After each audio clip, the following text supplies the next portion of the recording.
Cette vidéo va traiter des disjonctions acromioclaviculaires ou luxations acromioclaviculaires, stade 4, traitées par une technique combinée de cerclage horizontal et vertical assistée par arthroscopie. L'intervention combine donc une arthroscopie avec 3 voies d'abord et une mini-incision sur la disjonction acromioclaviculaire. On utilisera un cerclage vertical avec un double endobouton et un cerclage horizontal avec une bandette de force fiber. On débute l'intervention par une mini-incision supérieure localisée sur l'articulation acromioclaviculaire qui permet d'exposer, dans ce cas très précis, la disjonction, puis on commence l'arthroscopie en réalisant les 3 voies d'abord. Une première exploration est réalisée dans l'articulation gléno-humérale, puis ensuite on expose l'apophyse coracoïde grâce à une électrode. On débute la réalisation du cerclage vertical en utilisant un ancillaire bien spécifique, inspiré des ancillaires de ligamentoplastie du genou, qui permettra de se positionner sous le coude de l'apophyse coracoïde et au-dessus de la clavicule. Une fois le guide bien positionné et la clavicule réduite, on introduira une mèche du haut vers le bas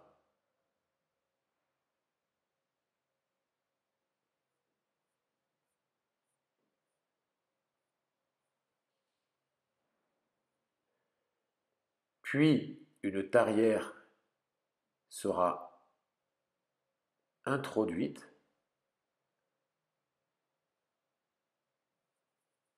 pour réaliser un forage de 4 mm de la clavicule et de l'apophyse coracoïde. Un fil appelé shuttle relais de PDS est introduit dans ces tunnels. Puis la tarière est retirée. Puis le cerclage horizontal est réalisé. On perfore la clavicule de la partie antérieure à la partie postérieure avec ce guide. On passe une mèche et on tirera un fil d'attente, shuttle relais.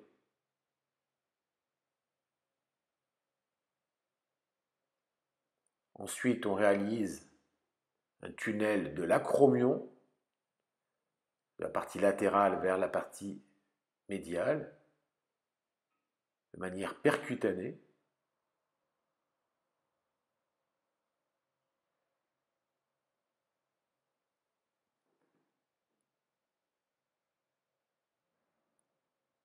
Qui permettra aussi de tirer un shuttle relais. Puis le passage du cercle vertical est réalisé à l'aide du premier shuttle relais.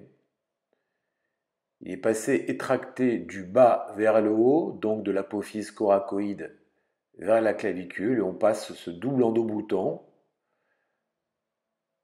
Le passage du premier endobouton se fait donc dans l'apophyse coracoïde et sort au niveau de la clavicule, alors que le deuxième endobouton rentre dans l'articulation et grâce à la traction va venir se positionner sous le genou de l'apophyse coracoïde. À cet instant-là, il faudra réaliser une réduction en poussant sous le coude du patient et en maintenant la clavicule et en tirant les 2 brins inférieurs, ce qui permet de serrer un nœud autobloquant.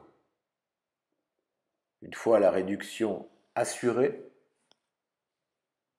et validée, nous compléterons ce nœud autobloquant par des demi-clés.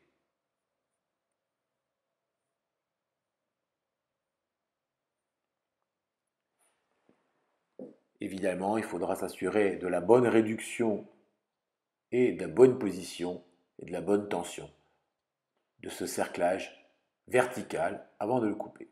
Puis nous passons au cerclage horizontal. On passe cette bandelette de force fiber dans la clavicule par le tunnel antéro-postérieur. Puis grâce au deuxième shuttle relais qui était situé dans l'acromion, on repasse cette bandelette dans l'acromion de la partie médiale vers la partie latérale. Et cette bandelette sera passée en sous-cutané au-dessus de l'acromion de manière à réaliser un cerclage en 8 horizontal de la clavicule à l'acromion. Elle sera tendue et réduite avec des nœuds plats.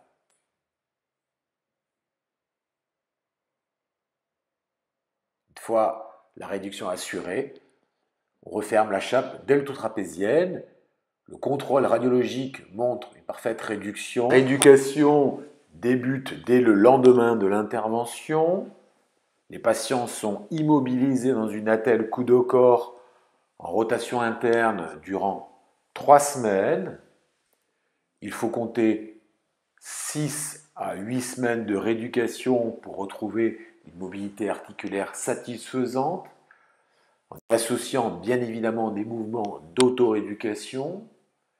Les reprises sportives sont progressives en commençant dès la 6e semaine par un travail cardio, de vélo, de course à pied. Un travail de renforcement musculaire est réalisé dès le 3e mois post-opératoire et les sports de combat tels que le judo ou le rugby peuvent être repris à partir du 4e mois post-opératoire. L'aspect esthétique post-opératoire est très satisfaisant.